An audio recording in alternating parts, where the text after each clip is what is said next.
tout le monde, j'espère que vous allez bien. Bienvenue dans le calendrier du 6 décembre 2024. On va regarder deux questions aujourd'hui. On va regarder la question de Lucie Bouys 41 qui demande, et là c'est plus collectif, pourquoi choisir est si difficile en fin de compte. Et puis on prendra Laurie Eve 125 qui demande si elle va trouver un emploi d'ici la fin de l'année. Comme toujours, et surtout pour les questions collectives, déjà je vais prendre ma façon à moi de penser, donc ça peut ne pas du tout vous correspondre. Il ne faut pas vous caler à ce que je dis si ça ne résonne pas pour vous. C'est vraiment des propositions.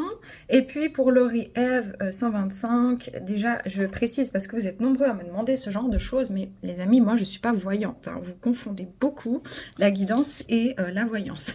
C'est pas pareil.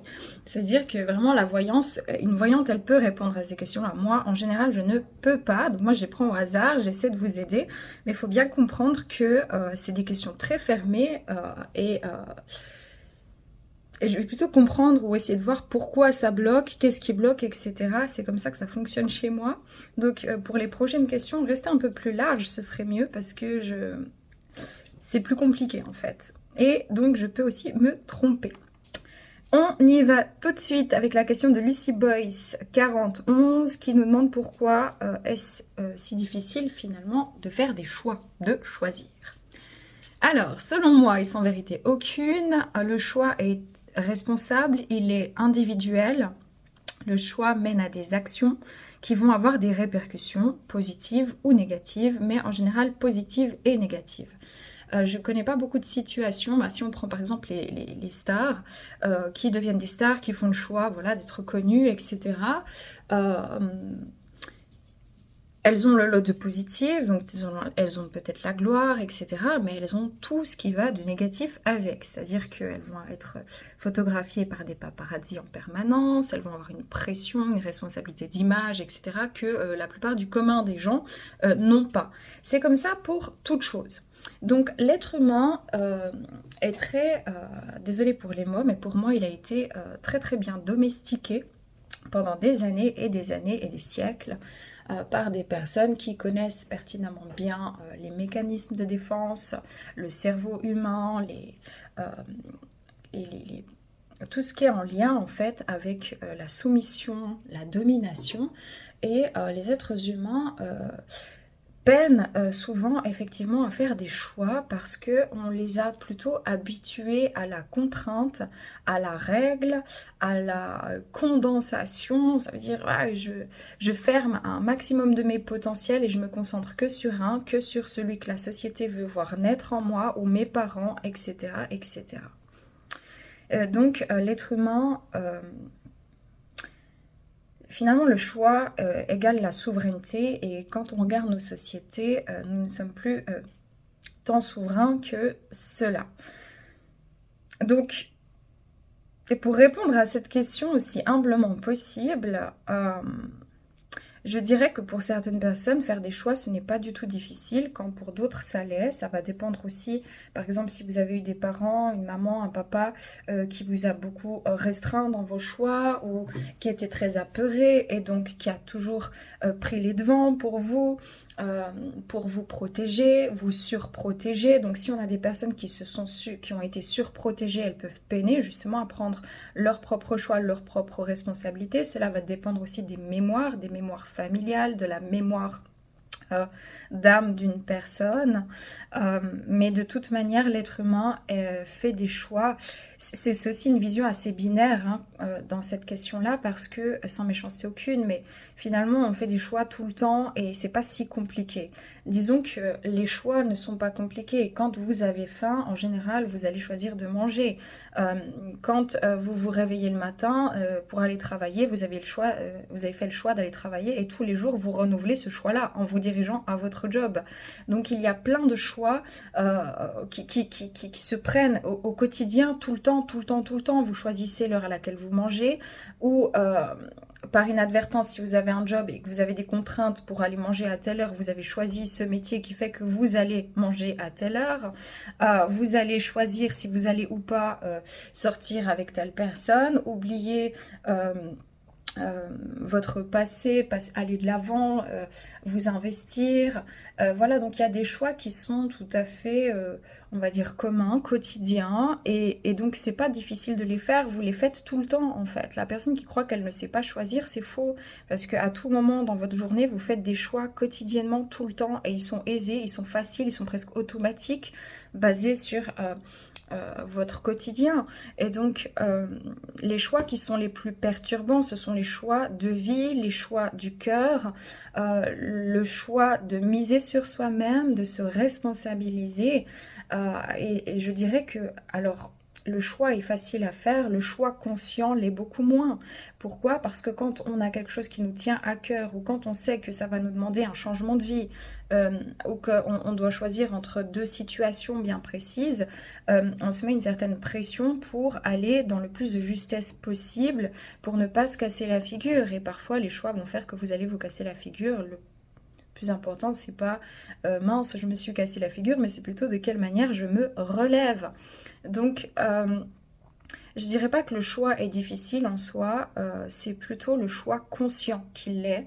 Faire des choix de vie, des choix d'action, et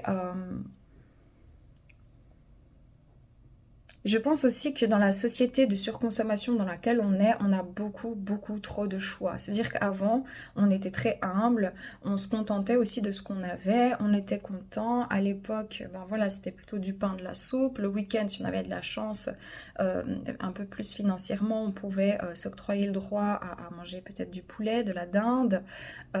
Mais il n'y avait pas tous les jours un autre repas. C'était pareil pour les vacances, vu que l'avion n'existait pas, donc finalement les vacances c'était à la maison, même certains n'avaient pas de vacances. Donc en fait, plus on a des opportunités et des potentiels dans la consommation et nos modes de vie, plus on a des difficultés à faire des choix. Si vous donnez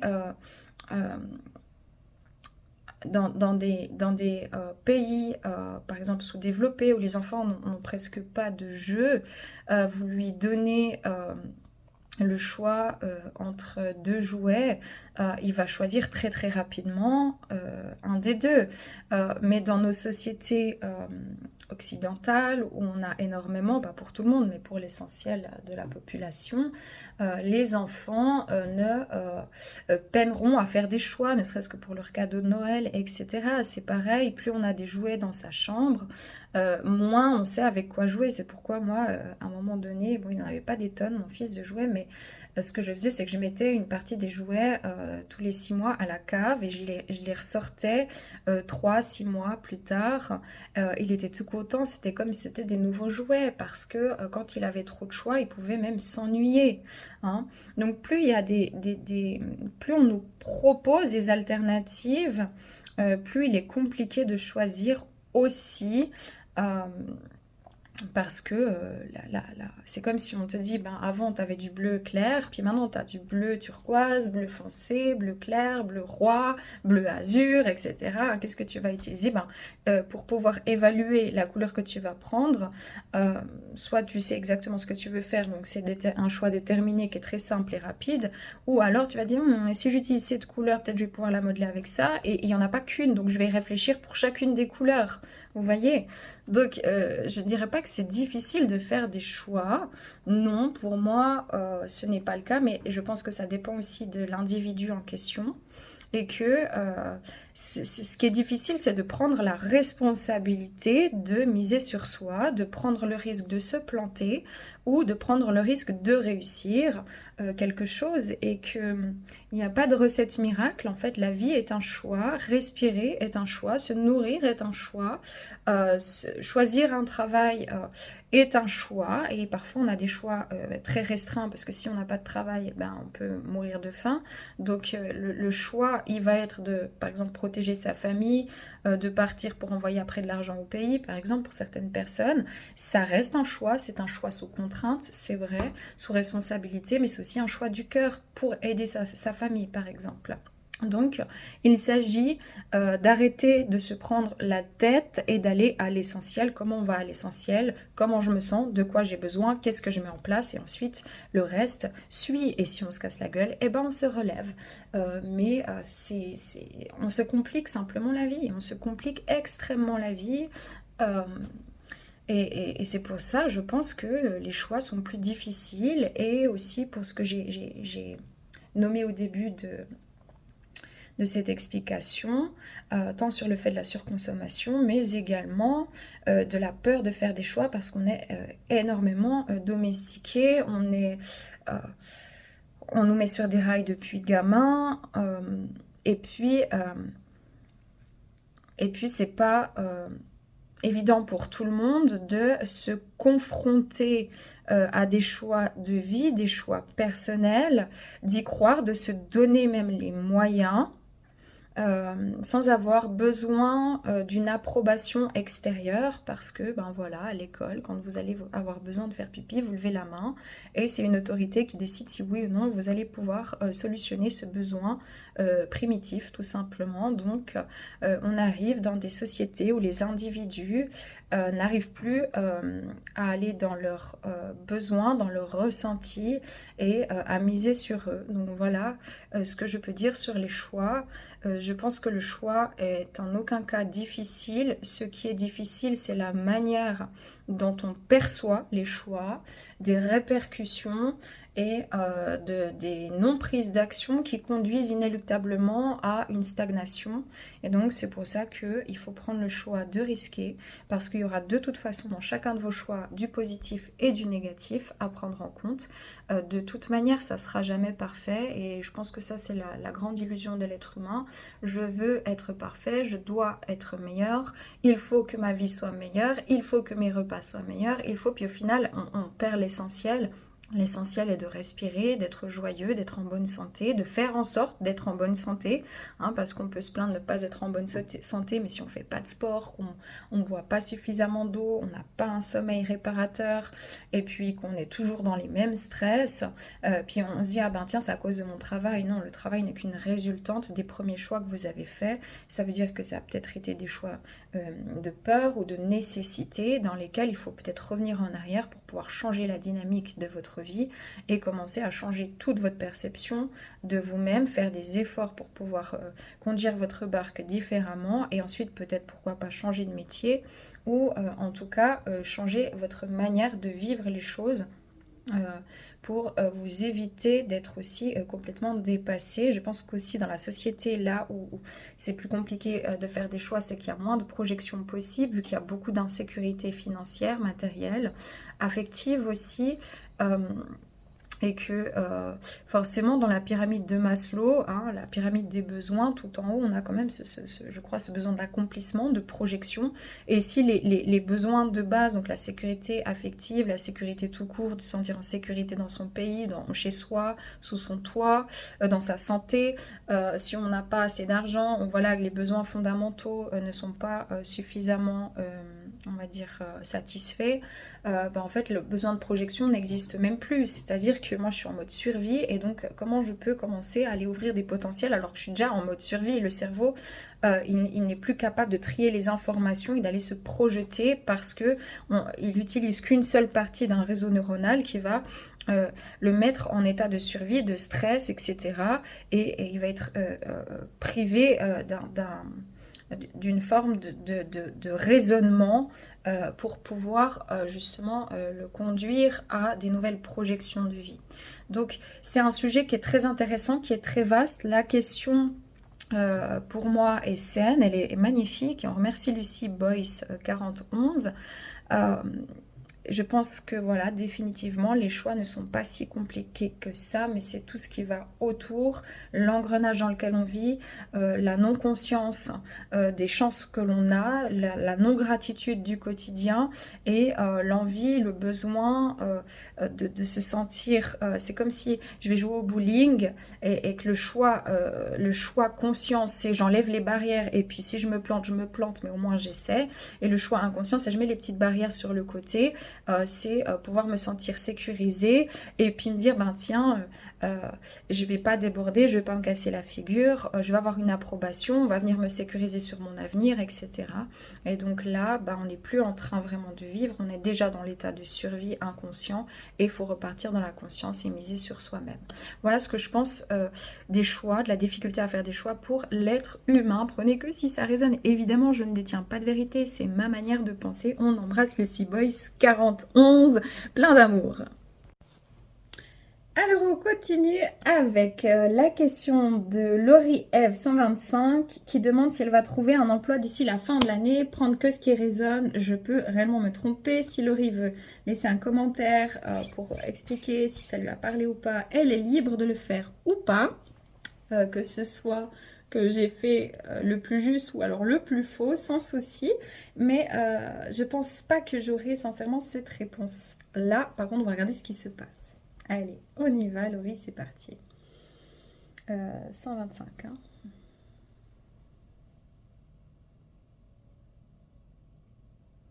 La première chose qu'on me donne à ressentir pour vous, Laurie, c'est qu'on est en train de créer un socle aussi au niveau des émotions, au niveau émotionnel, au niveau de la sensibilité émotionnelle, perceptive aussi, réceptive. Il y a quelque chose qui travaille très fort là-dessus et j'ai encore un manque d'ancrage sur le plan émotionnel qui fait que parfois je suis submergée encore, ou je me précipite, ou je m'arrête. J'ai des à-coups.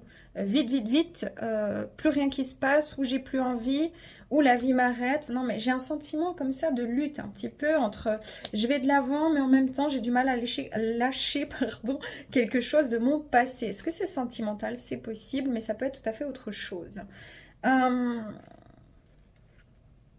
J'entends, il faut jouer aussi vos pions, il faut jouer aussi vos cartes pour que la situation, elle s'arrange dans votre problématique.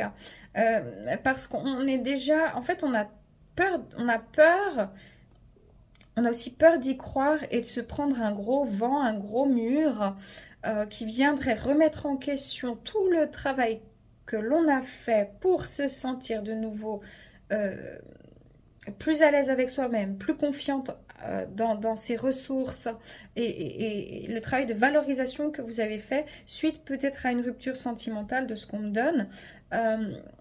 Et du coup, ça vient quand même un petit peu...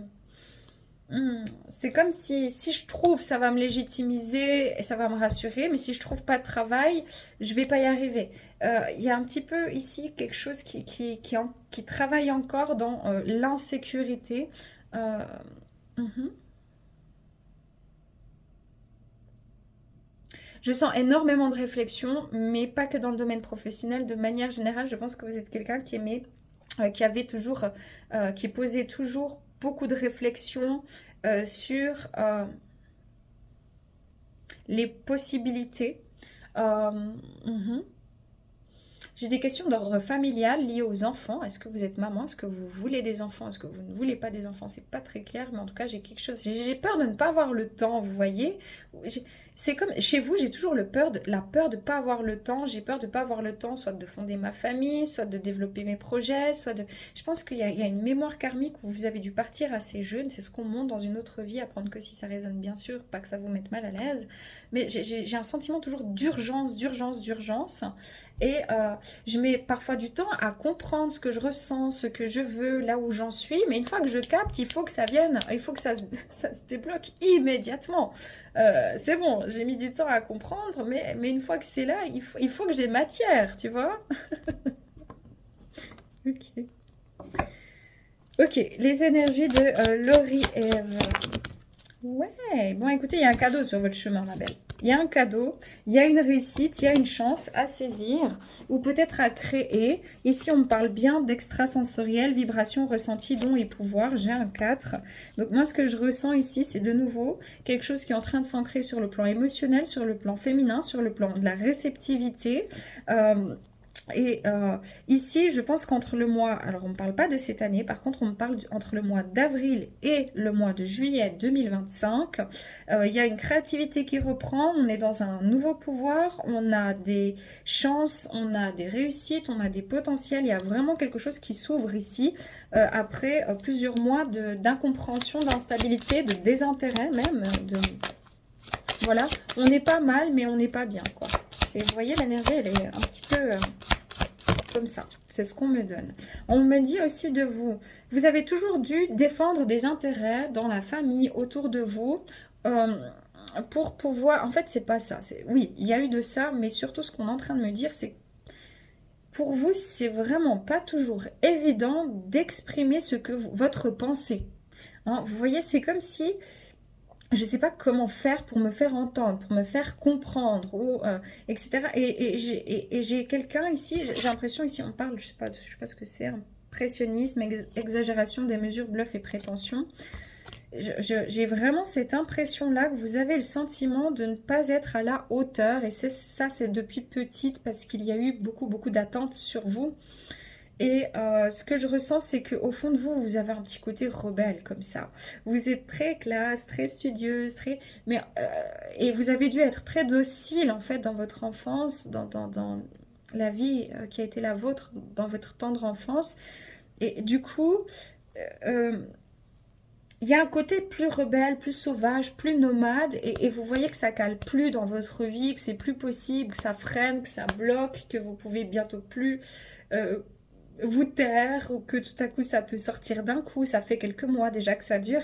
Les gens sont un petit peu déstabilisés autour de vous parce qu'ils n'ont pas l'habitude de voir cette partie de vous-même, mais je ressens c'est comme la période d'adolescence qui s'exerce plus ou moins maintenant dans une forme de rébellion de attends, moi j'ai ma personnalité, c'est comme ça, c'est pas autrement, j'arrête de me faire marcher dessus, et puis j'ai besoin aussi qu'on m'entende. C'est-à-dire que pendant des années je me suis tue, et là en fait c'est un peu dans la démesure, je sais pas toujours comment exprimer les choses, et c'est en fait pareil, c'est énergétiquement, c'est des fois des à-coups, justement ça va très vite vers l'avant, je suis très sûre de moi, et tout à coup je suis toute renfermée, je perds confiance, etc. Donc on est vraiment dans ici une énergie de tempérance. Il faut tempérer un petit peu ce qui se passe intérieurement, c'est ce qu'on me donne. Voilà, surtout au niveau de la famille, des proches, des liens, du respect de soi-même. Hein, ici, c'est très clair. Parce que quoi, pendant des années, vous vous êtes camouflé tel un caméléon et vous avez toujours gardé les choses en vous. Je sens qu'il y a une mémoire familiale due à un secret de famille. Ça, c'est dans les mémoires transgénérationnelles. Je ne peux pas dire paternelle ou maternelle, mais qui a créé comme ça une espèce de... d'insécurité familiale, mais ça remonte à plusieurs générations. Hein. Yes. Écoutez, je pense que vous êtes en train de vous orienter dans la bonne direction, mais que c'est peut-être pas le meilleur moment pour que tout s'ouvre maintenant, parce que vous êtes en train de solder encore des mémoires actuellement, et que ça peut être plus ou moins intense. Par contre, ce que je ressens ici, c'est que vous ne vous laissez plus marcher dessus, et qu'on est très très content pour vous que vous puissiez aussi vous affirmer comme vous êtes en train de le faire. Il y a peut-être quelque chose dans le métier, dans la profession ou de manière générale dans votre vie avec des perceptions, justement l'intuition, le sens, des perceptions à développer, et c'est pour ça que vous êtes encore en train de développer vos ressentis, vos perceptions qui ont été bridées, je pense, pendant un certain temps. Parfois vous vous sentez très vulnérable, ça peut être aussi sur le... C'est comme si les gens ils viennent tac appuyer et que ça vous renvoie à une partie de vous qui est insécure, mais on vous dit que c'est vraiment pour venir vous aider à solder une mémoire d'insécurité sur le fait d'être... c'est pas jugé, c'est plus que ça. C'est quoi que je ressens quelque chose, je me sens accablée par une situation, par les autres. On me rend responsable. Vous voyez cette énergie-là? Ouais, figure d'autorité, c'est ce que je viens de dire, c'est ça. Donc ici, on est en train, et c'est pour ça qu'il y a des choses des fois qui bloquent, puis on se dit, mais purée, j'ai l'impression que ça me bloque, que on me bloque, que financièrement ça va pas, que sentimentalement c'est peut-être bloqué, que j'ai eu beaucoup de contraintes dans ma vie et que il y a quelque chose qui est très froid, qui est glacial. Même vous pouvez devenir froide alors que vous êtes un bout en train, vous êtes un chamallow, mais tout à coup vous dites bordel, mais j'ai l'impression d'être un yeti mal léché, quoi. Vous voyez, un ours mal léché, alors qu'en fait, non, l'ours, c'est un nounours, c'est la figure rassurante, etc. Vous pouvez aussi, entre ces états-là, ça ne change pas qui vous êtes intérieurement, c'est juste que vous êtes en train de sortir d'une forme de transparence et que ça part un peu excessivement, mais en même temps, c'est important parce qu'il y a quelque chose avec une forme de rébellion. C'est pour ça aussi que vous êtes incarné dans cette société assez emprisonnante, comme ça, emprisante, pour pouvoir justement venir réactiver des mémoires de peut-être de soumission, mais c'est encore plus conséquent, c'est plus l'autorité qui va choisir pour moi. Je vais essayer de me caler au cadre pendant X années dans ma vie, et là vous pouvez plus, vous sortez du cadre, le cadre ça vous étouffe. Ça vous étouffe et il faut régler peut-être une question d'ordre juridique aussi, c'est possible, ou alors c'est vraiment une mémoire d'autorité sur vous et c'est pas facile. Et donc vous êtes en train de quitter ces mémoires-là et peut-être de partir dans un métier aussi, c'est possible, ou de quitter un métier dans la santé, c'est bien possible aussi, ou alors de justement d'aller vers quelque chose de plus stimulant déjà pour votre esprit. Vous avez besoin d'être stimulé pour vous investir, vous, mais aussi d'être dans quelque chose de sain. Et je pense que là, il y a la fin d'une mémoire d'abord avant d'aller expanser quelque chose dans la vie professionnelle. C'est ce qu'on me donne. Voilà. Donc justement, le truc ici, moine ou non et les finances, on sent que la situation matérielle, professionnelle, elle est un peu bloquée, que ça peut vous prendre le chou et que vous êtes en train de vous dire mais j'en peux plus en fait, c'est pas possible cette société, moi j'ai besoin de partir, j'ai besoin de retrouver ma famille, j'ai besoin de partir, de me retrouver de là où je viens, je ne reconnais plus cette planète, je ne reconnais pas les gens, j'ai l'impression de toujours en mode sacrificiel et en même temps j'ai tellement envie de prendre soin des autres mais là j'y arrive plus parce que vous êtes en train de solder cette mémoire. On vous dit que si vous avez une vie aussi complexe, pas forcément difficile mais complexe comme ça, c'est parce que vous avez la sagesse de la traverser, parce que vous êtes une âme enseignante, vous enseignez. Ça peut être sous diverses formes, mais il y a encore du sacrifice ici qui est en cours et justement vous êtes en train de le libérer. Donc vous ne pouvez pas faire des mille et des cents en plus, hein. Juste vivre consciemment ce qui se passe. Quelle mémoire, hein. Voilà, il y a quelque chose avec... Bon, ici, c'est marqué croyances anciennes et l'amour impossible. C'est comme je vous ai dit, il y a quelque chose qui bloque dans le fait de... Soit vous tombez même dans le plan sentimental ou relationnel, non, sentimental avec des hommes très autoritaires, ou alors c'est vous qui avez du mal à lâcher un peu ce contrôle-là, parce que vous êtes très forte, autonome, indépendante, et vous voulez parfois tout gérer. D'ailleurs, on me dit, vous devez apprendre parfois à déléguer certaines choses, ou plus tard au travail. Il y a un vœu karmique, hein, ici, c'est ça. Il y a une mémoire qui a besoin de se solutionner, qui est en lien avec peut-être aussi la lignée transgénérationnelle maternelle, et ici j'ai l'enseignant, donc, qui est en lien direct avec le sentiment d'être bloqué, d'être enfermé, de ne pas pouvoir exprimer, parler, dire. C'est peut-être quelque chose qui est logé aussi au niveau cellulaire dans la gorge, pas de façon médicale mais énergétique. Et j'ai l'impression qu'on doit récupérer encore une partie de soi qui est liée justement avec l'enseignement, avec la chaleur humaine, le fait de transmettre, de partager et de développer des capacités intuitives.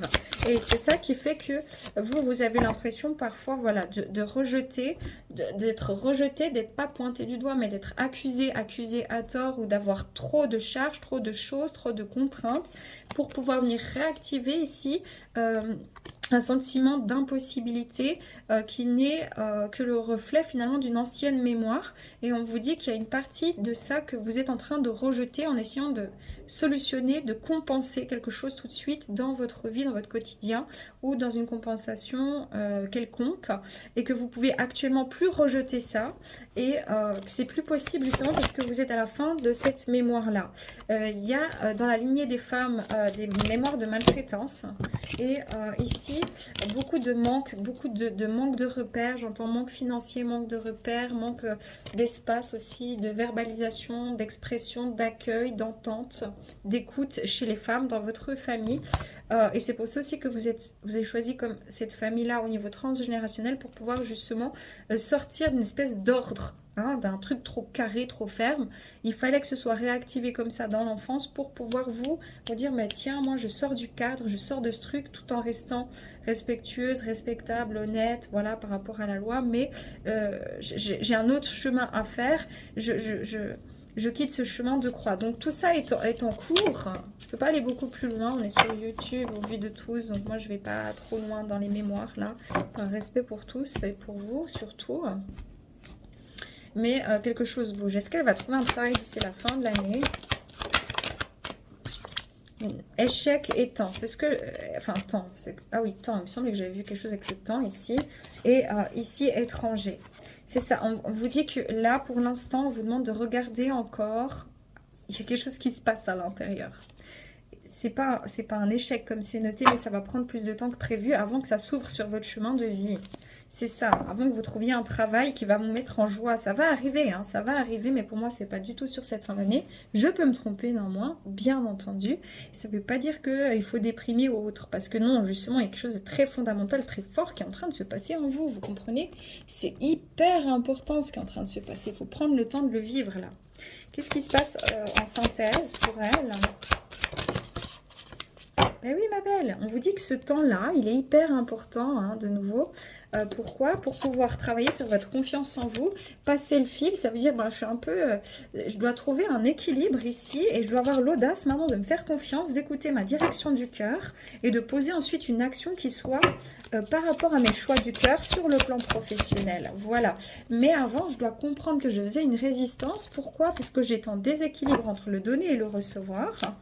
Et donc, pourquoi? Parce qu'il y a eu du sacrifice, il y a eu beaucoup d'autorité sur vous qui a été posée et vous ne voyez plus forcément la beauté de vos capacités, de votre être, la beauté de votre personne, hein, tout simplement, ici.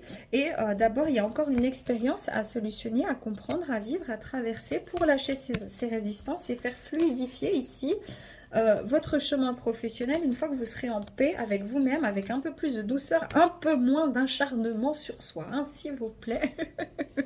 Hein, on est une douceur pour autrui, alors pour soi, on a un petit peu tendance à se dire, ah, on voit le côté négatif des choses. Mais non, regardez aussi le côté positif des choses en vous-même. Vous êtes une magnifique personne. C'est important. On va regarder s'il y a un conseil professionnel. Si je trouve ce que je veux, parce que là, je trouve pas. Ici.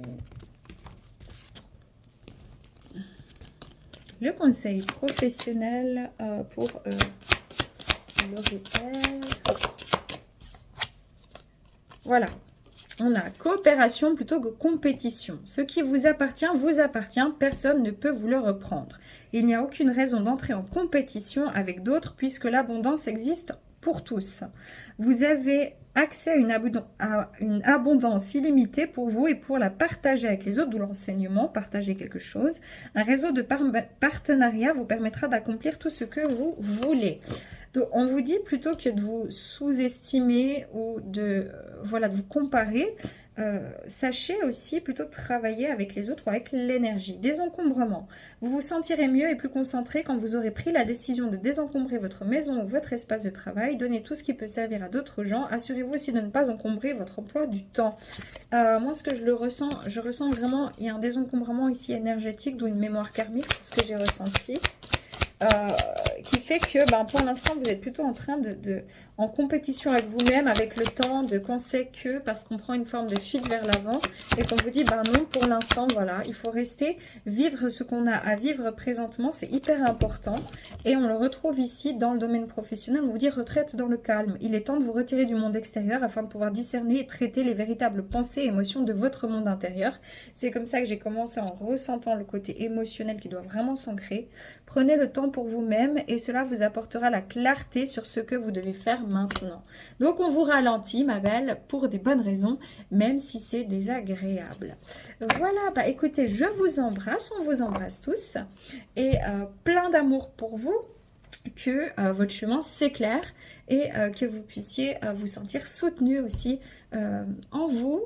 Être votre propre soutien et que d'autres aussi puissent vous soutenir dans cette avancée. Par contre, il va y avoir un déblocage d'un coup, très rapide, mais il n'est pas pour moi sur 2024, il est plus tard, mais ça va venir tac. Puis vous allez vous dire, ah mais oui, mais je comprends en fait, c'est normal.